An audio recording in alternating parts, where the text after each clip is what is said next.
ప్రజలందరికీ విద్యుత్ స్మార్ట్ మీటర్ల విషయంలో మేము చేసే విజ్ఞప్తి ఒకటే, ఈ మీటర్లు చాలా ప్రమాదం.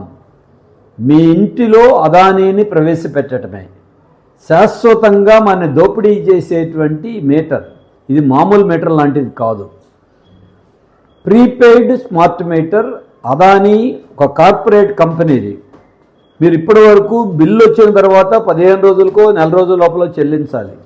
ఈ మీటర్తో ముందుగానే మీరు ఫోన్లో బ్యాలెన్స్ వేయించినట్టు బ్యాలెన్స్ వేయించుకోవాలి. ఇది అదనపు భారం. అంతేకాదు గంటకి రీడింగ్ తీస్తారు, గంటకి రేటు నిర్ణయిస్తారు.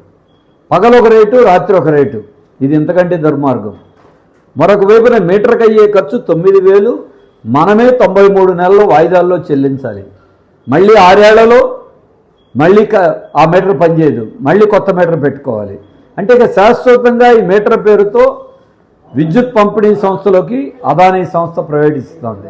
బాగున్న మీటర్లు ఎందుకు తీసేయాలి? 2 కోట్ల మీటర్లు ఎందుకు మార్చాలి? అందుకే ఇప్పటికే విద్యుత్ బిల్లులు పెరిగిపోయాయి.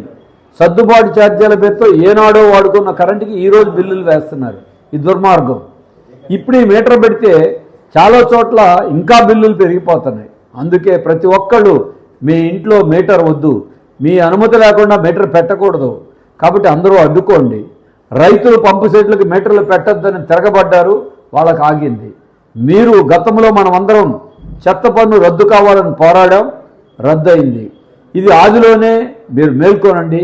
స్మార్ట్ మీటర్లు పెట్టకుండా ఎదుర్కోండి.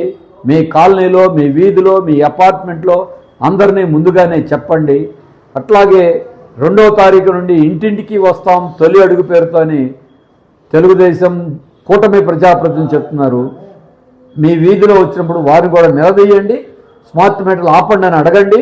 అంతేకాదు కరెంటు బిల్లులు తగ్గించండి అని అడగండి. దీనికి వ్యతిరేకంగా పౌర సమాజం అంతా స్పందించాలని మేము విజ్ఞప్తి చేస్తున్నాం.